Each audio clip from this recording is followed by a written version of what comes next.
When building assemblies, it's quite common to use planar or axial alignments along with the make command. So what we have with Solid Edge 2026 is the new magnetic snap command.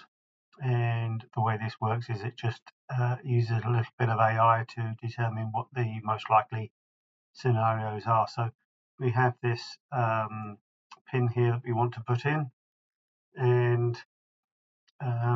you know, we just switch to the magnetic snap rather than going with something more obvious. If I go with a circle command, choose the upper circle maybe,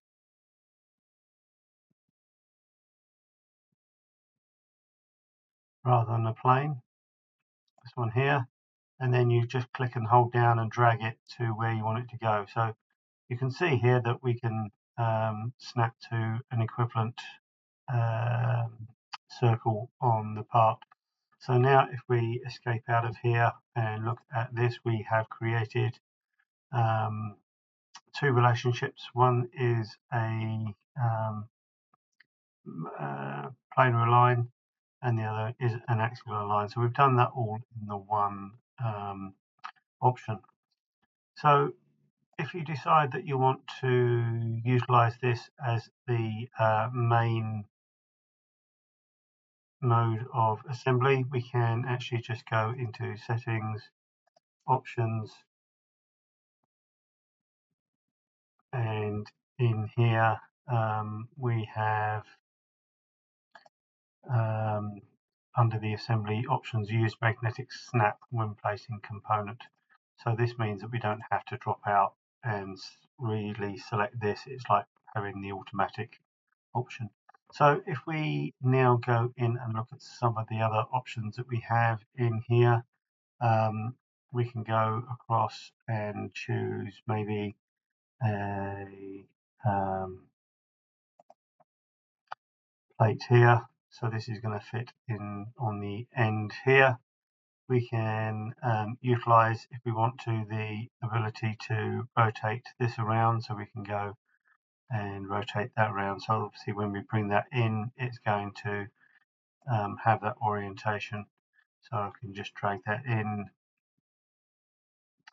And with this one, what I'll do is if I pick on that face there at the back, I can drag that in and snap on this face here. You can see the dark blue highlighting what relationships it's doing. So we've got two planar lines and a mate.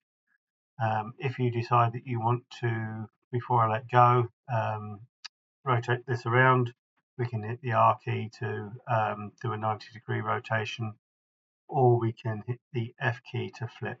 So once I've let go, that then places that into the assembly.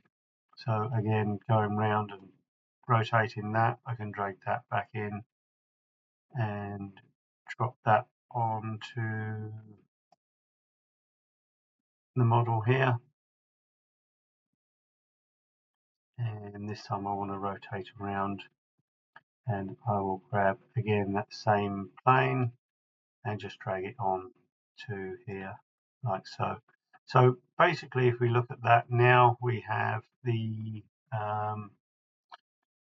part here that has three relationships, one mate and two planar lines. So we can build an assembly a lot quicker using the magnetic snap command. The other thing that is in here as well, so if we look at, say, maybe a bolt, I can drag that into the assembly, and like I did before, we can click on the edge. We can also see up here we have the option to lock axial rotation, so we can turn that on or off. If you want it to be able to rotate, you can turn it off. If not, we can then just go in and click and drag, and again we can place that in one foul swoop. So hopefully you'll enjoy using the magnetic snap command, and will help you build your assemblies that much quicker.